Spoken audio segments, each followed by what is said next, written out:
this way? Just look at the far one. Yeah. Okay. Just look at the far one. Welcome to episode number 12. This is the last of the series that we're doing. This episode is going to be basically just a recap of our 2019-2020 waterfowl season. So, I thought we had one right down What are these? Doesn't look like a ringneck or a gadwall. Yeah. You know what they call these? You know? I think that's a mallard. Mallard? Is that a mallard? Green-headed mallard? I don't Like, know. I think he'd actually migrated down here. I know. Took It's gonna drop off. Took them long enough time. 2019-2020 waterfowl season was fast and furious. It seemed like we prepped for it forever.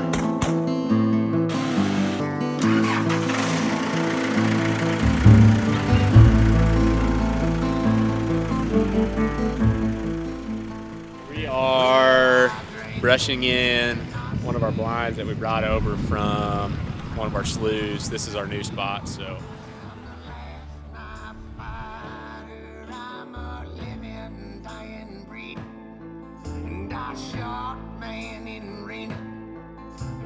Johnny said I could, and I hopped a train to LA. I got a fight in Hollywood. And once it got here, it went by in a blink of an eye, it seemed like.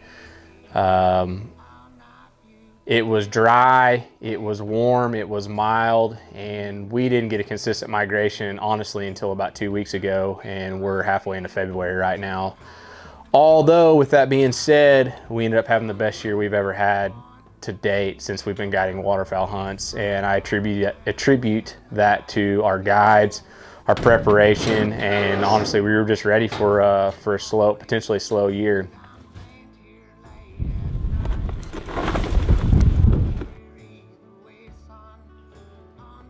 Our guides hustled. They busted their tails, scouting, finding birds every day. And with that, we were able to scratch out 2 to 4 man limits pretty much every day. We ended up having to split up larger groups into sometimes 2 or 3 different groups per day. With us doing that, we were able to scratch out 2 and 3 man limits per group each day. And that really increased our success, and we just ended up having a really good year, even though it was a tough year across the board for pretty much every state south of Kansas. So we were very lucky to do what we do, but we were prepped and we were ready. So preparation made it work. And we just had to hustle with those 2 and 3 man hunts that we had. And typically on those farm pond hunts, it's fast and furious the first 45 minutes to an hour. I mean, birds are light in as soon as it's legal light, and they really don't stop for about the first hour. And we usually get pretty good success, and we're really pushing those limits by about 9 o'clock. It will slow down about after 9 to 9:30, and we really push to our clients, if we don't have that limit by then, to settle in the blind, and we'll try to settle in until about 11 or 12 o'clock, because a lot of times what those birds do is, obviously we've pushed them off by hunting there, but these are places that these birds are feeding and loafing at the same time. So we get a lot of birds that are going to come back to these feed and loaf locations later on in the morning. So if our hunters will settle in and have some patience, usually we get some pretty good shoots after about 10 o'clock, between 10 and noon, and we'll settle in and try to finish those limits out by about noon or so, and then we'll pack up and get ready for the next hunt the next morning. Something like that. Yeah. Aaron Kidd had some foresight and took a tree pincher attachment for our bobcat and some grapples, and spent about 2 days in an area on a creek that was flat and had a really good base, and created a southern Oklahoma timber hole. And it is not green timber of Arkansas, but it is timber of what we will call it timber. And we got some millet planted in there and got it to come up, and we didn't get it really flooded, and we kind of drug our feet on purpose, putting water on it till the end of the season, just for that last push that we have to have some fresh available food and fresh available water for whatever last birds that were coming down the end of season. And we got a good rain about January 18th, 19th, something to that degree. And then that put the last little bit of water that we needed in that timber hole. And starting about January 20th, between about 200 and 300 birds were using this acre and a half timber hole that we had built. And so with it being the end of the season, we just went in there and basically we're not worried about messing anything up or blowing it up or taking any birds out. So we went in there on 3 hunts, killed 60 birds, or a little over 60 birds in 3 hunts. Is that right? So we killed a little over 60 birds in 3 hunts. It was really cool to see some work that we put in this summer really pay off this year, and we're going to continue to keep our foot on the pedal and really put some more habitat in and just keep continuing what we're doing to prepare for the best waterfowl hunting that we can have.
Guides this year. We added one more additional guide this year. So the guides would be myself, Aaron Kidd, Derek Helms from last year, came back and is filming behind the camera as we speak, but plus guiding. And then we brought Connor Neva down from North Dakota. He's a farmer rancher up there and wanted to escape the tundra for a month and came down for to guide waterfowl hunts for us.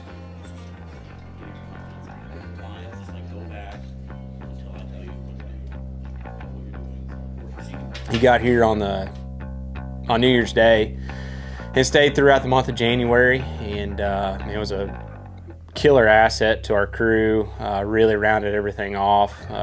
We all worked really well together. I think even though it's a stressful sleep deprivation kind of time, it just all paid off. I mean, we had the best year we had, and that's because the guides and all the work that they do made it work. So without their hard work, we wouldn't kill as many birds as we do. So kudos and hats off to my guides, and really appreciate all they do and all the hard work they put in for us.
Wrigley, here.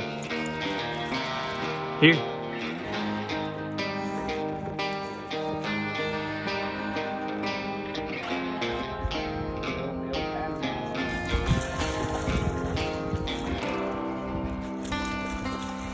So we ended up with about 5 birds. Not a bad morning. It's a really cool spot in this little pecan bottom. Had a good time.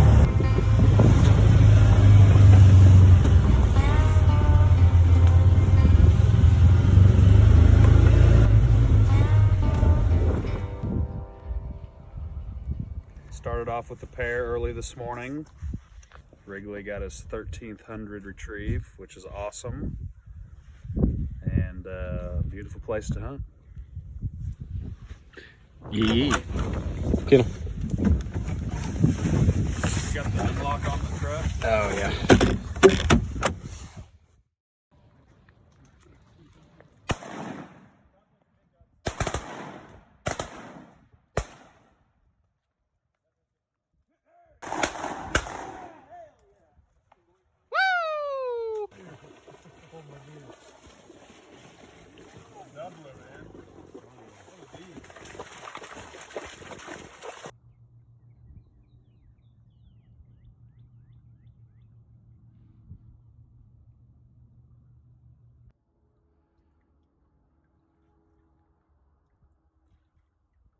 Yeah, kill him, kill him, kill him, kill him, kill him.